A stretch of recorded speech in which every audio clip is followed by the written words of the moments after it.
On a longuement cru d'une manière générale qu'il y avait deux catégories de personnes. On venait au monde avec un cerveau, il était programmé génétiquement, c'était atavique ou génétique, on était bête ou intelligent.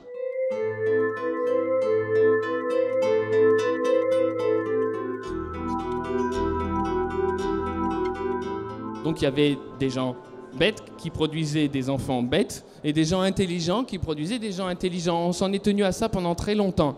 Puis on s'est rendu compte assez récemment que ce n'était pas du tout le cas. On s'est rendu compte que le cerveau se développe apparemment là où on l'utilise intensément. Alors on a étudié le phénomène et le phénomène a été étudié parce qu'on a remarqué une chose, c'est que la zone du cerveau qui commande les pouces était chez les jeunes de 15 ans de nos jours considérablement plus développée que chez les mêmes jeunes de 15 ans il y a une quarantaine d'années. Hein, c'était l'usage du SMS et du téléphone portable intensif qui avait développé cette zone du cerveau. Alors on s'est dit, chouette, ça veut donc dire que le cerveau est comme un muscle et qu'il se développe quand on l'utilise d'une certaine manière. Alors on a développé un programme d'entraînement, de musculation cérébrale. Des sudoku au petit déjeuner, 5 langues à l'école maternelle, etc., etc. Ça n'a absolument pas marché. Et donc, on était devant une problématique étrange. Ce qui marche pour les SMS ne marche pas pour les mathématiques.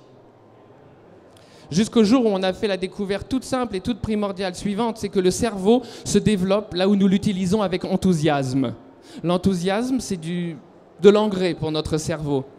C'est étonnant aussi, et c'est bien pratique, que la science la plus pointue de nos jours ait pu prouver ce que chacun d'entre nous sait depuis toujours, c'est que l'enthousiasme nous donne des ailes.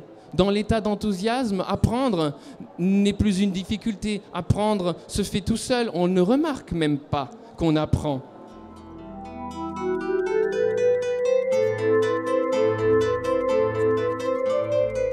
J'ai fait une autre découverte très personnelle sur mon cheminement qu'on peut rapporter à tout le monde, c'est que l'enthousiasme a un effet secondaire. Et l'effet secondaire de l'enthousiasme, il est tout simple, c'est la compétence. Et ça, c'est pas magique, c'est pas un mérite personnel. Lorsque tu t'intéresses très fortement à quelque chose, il s'avère que tout l'univers conspire pour te fournir du matériau à ton enthousiasme. Alors tout l'univers, c'est tous les hasards qui font que dans le métro, tu rencontres une affiche sur laquelle il y a une réponse à une question que tu te posais. C'est que dans chaque film, il s'avère qu'il y a une réponse à des questions que tu te posais même pas.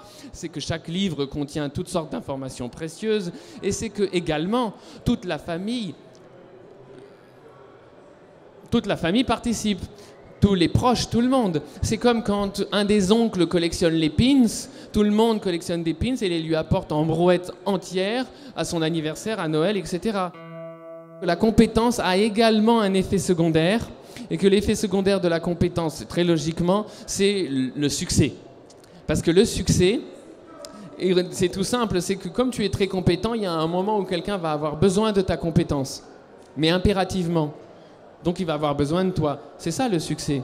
C'est intéressant parce que dans notre société, on met le succès, la réussite, sur un piédestal. Au nom de la réussite, on sacrifie tout. Et surtout son enfance. Et surtout sa capacité native à jouer, à s'enthousiasmer et à être curieux. Alors que la fameuse réussite n'est que l'effet secondaire de l'enthousiasme.